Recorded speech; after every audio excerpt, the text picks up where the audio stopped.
and welcome to We Women Want. This is a show where we raise women's issues, we talk to women achievers, we talk about what women want to talk about, what problems they're facing, try and find support systems for them, ranging from, say, women's health to just fashion to domestic abuse to what the law says about women, women's rights. All kinds of issues are discussed in this show. Today, we're going to be discussing, I have two women CEOs with me who are in the tech and the startup sector. Very young girls, both in their 20s. So I'm going to be talking to them not just about their work, but also their lifestyle choices and what do they feel about being a new age women at this point in time. Joining me on the show is Neha Verma Jain. She's the CEO at the startup Flux, a digital marketing and an IT consulting firm. And there is Vipansha Handa. She's the co-founder at edtech startup Novator. Novator, sorry, my fault, Novator. So, Vipansha, a little bit about yourself and what your startup does. Okay, thank you. So, my startup is in the edtech space. So, we are an edtech company that is focused on upskilling people in the AEC space, which is architecture, engineering, and construction industry. Wow. I myself am an architect by the education and since, after working for 1 year in the entire industry, realized there's a huge gap that exists with respect to the kind of skills we were taught in college versus what's actually needed. And hence, Novator was born out of that particular problem statement. And that's what we're solving each day. Skills you were taught in college versus what is actually needed. Explain that. I like that. Yes. So, just to give a context, the entire architecture and construction industry is one of the least digitized industries out there. One of the reports I was reading a couple of weeks back said it's actually second after agriculture. Acha. So, architecture was digitized. You can create, on screen what you want and then bring it. So, the entire industry is actually part of design, operation, and the final execution. So, while we, look at the entire AutoCAD and the, everything coming on screen and the like very beautiful renders, there's a lot going on post that as well. So, what happens usually is like while in architecture college and school, we were taught about, AutoCAD and just generally how to work with the computer. There's a lot of advancement that has happened. So you might have heard about, 3D printing coming up, a lot of talk around how IoT or AI is now even getting into different sectors. So there's a lot of tech advancement. And when you actually get out there in the industry, you realize that there is a different need that is upcoming where you can really create that edge for yourself in the market. So that is what we are making sure that we can firstly provide more awareness about, and then we can, find those skills that if people learn, they're able to, get a better job, get a better career in the space. Done.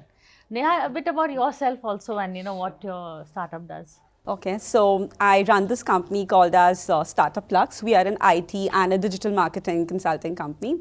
So we started long back. It's almost 6 years now. A company founded by my husband, Vaibhav Jain. I became the CEO post his death in COVID. So I come from a finance and a marketing background. So I've studied finance, like I'm born and raised in Bombay. So I finished my graduation in finance there. I was working with these startups which were into fintech typically. So I got my marketing experience from those startups and then again these lifestyle brands. So of course marketing was always there in me and I had this special love for it. So when I took over the company, of course initially it was difficult for me because from a job world to an entrepreneur journey, it's absolutely like two worlds apart, and I don't know like where the operations, how I'm supposed to manage, how the employees are supposed to be, the client servicing and stuff like that.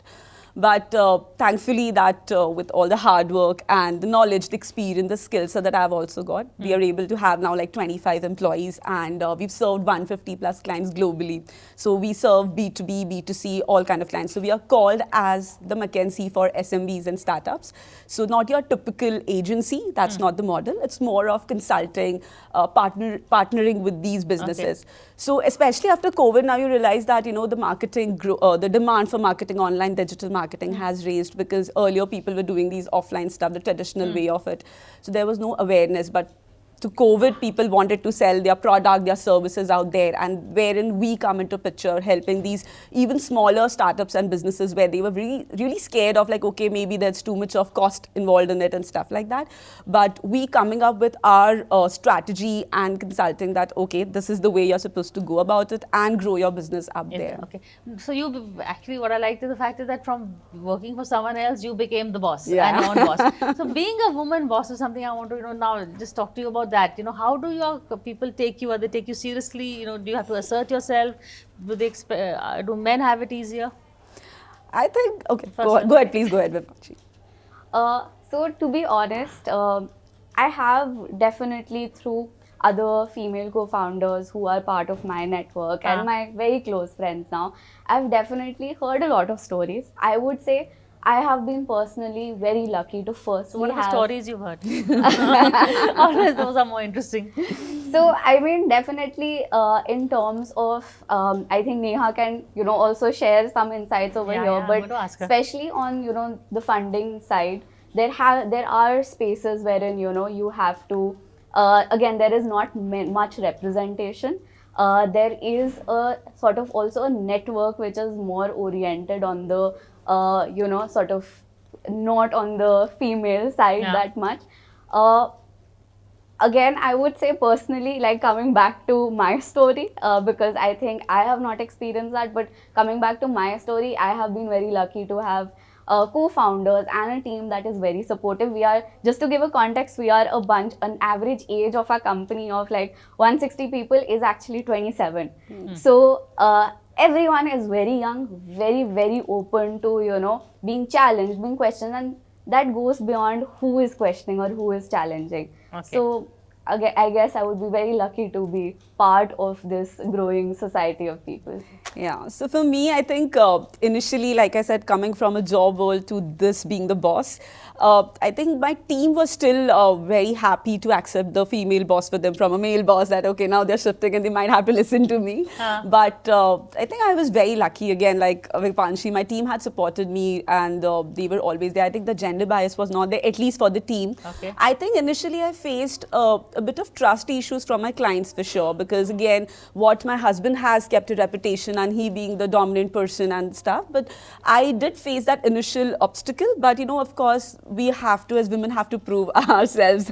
So I did have to, like for the first 6 months, show up that my skill set, my leadership skills, and prove it to them that, okay, I'm much capable enough to take care of the company and run it. Coming with instances in terms of maybe the world, of course, the society still feels that, oh no, she has to even manage the work-life balance basically. Since being married also, you feel that, okay, you have to go back home and figure out things. But thankfully, my family again being supportive, and that's not the gender bias thing in my family as well. So I got that support and was able to work for long hours, where they understood that initially, because it was my learning phase into this journey. So I had to spend that much time. So I was supported much there. Okay. So nothing, again, I would say I was lucky as well. But yeah, there are things you have to just prove yourself. But again, like Vipanshi mentioned about the funding and the and whatever is happening out there. So again, with opportunities, we don't really get the networking. It's the boys' club, I think, out there. Tell me about that. How does there is obviously a implicit boys' club. So is this do they feel as a woman you can't in terms of funding? Are people a little more apprehensive? I think, yeah, I mean, I think they are basically, probably they would ask for your goals are there, like 5 years, what's your plan? How do you take up your company? So the questions probably being asked are more in terms of, being curious as to would she be capable enough or should we be able to trust her and stuff like that. So it is out there a bit, but I think India is still progressing. I would say that's a very little part of it that you have to face, because that's the awareness now it's been spreading out there. So yeah. But do you find people, there's a patronizing air or something, oh, well done, you're a woman, so well done. थोड़ा और करते हैं. Do you find that? Again, to be honest, I have personally not faced that. So just to, sort of go back to the architecture and engineering, engineering construction space. When, for example, I have been, again, the construction industry is not very welcoming to women as well. Yeah, that's true. That's a more very less women are part of the construction industry. It's usually seen कि अच्छा design is something where Women making can. things beautiful, definitely, but when it comes to on-site, it's a very, like not a very friendly environment. So I have personally heard, again, stories wherein, on site it would be like, okay, can you tell the other, maybe there's a male counterpart, and it'll be like, can I get an instruction from there? Acha, confirm karna hai unse, even though you have given me an instruction. So construction is considered very, anyways, it has a certain picture that Yeah. society has towards it. So, again, like with right now what we do at Novator, it is a mix of, at the end of the day, upskilling people for construction industry. So there we definitely hear So you do hear wear that these yellow stories. bolo hat and go on site.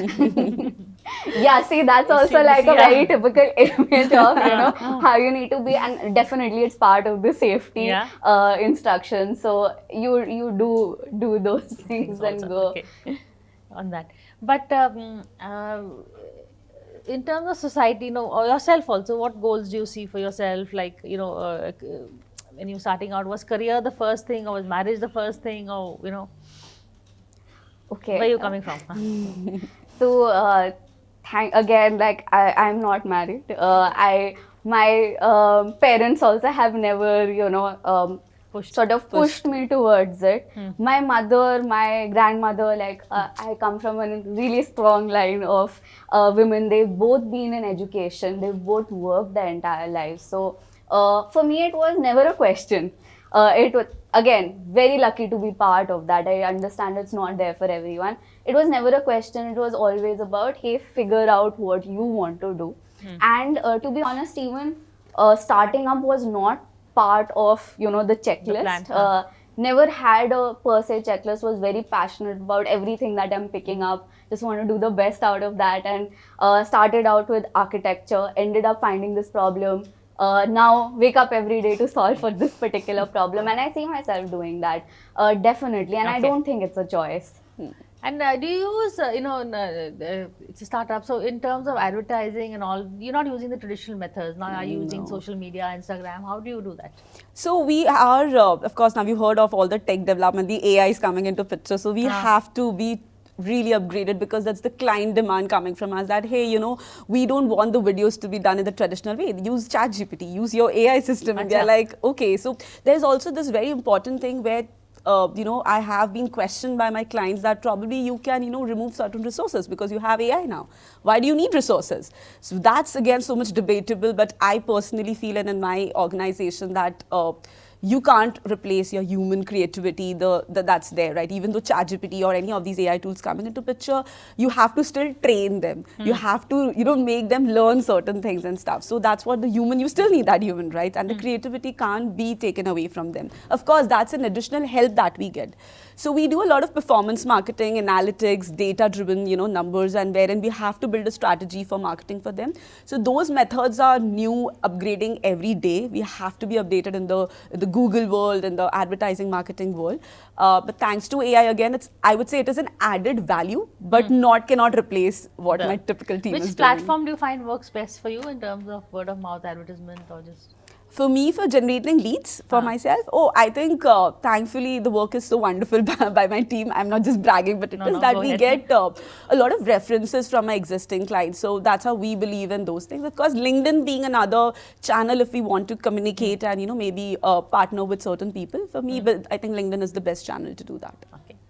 What about you? So for us, we mostly through our social media channels, performance marketing, as well as having, again, a lot of referral coming in post our courses, because once someone starts getting, let's say, a job or starts advancing in their career, then you want to talk about that to your friends. So that's how we've seen our growth as well. Thank you. I mean, for both of you, I've got you, I think, at a point where you're there, you arrived somewhere now. But the whole, there's a vision and this thing to go ahead. But I wish you all the best, and thank you both for this conversation and joining us on the Women Want. Thank you.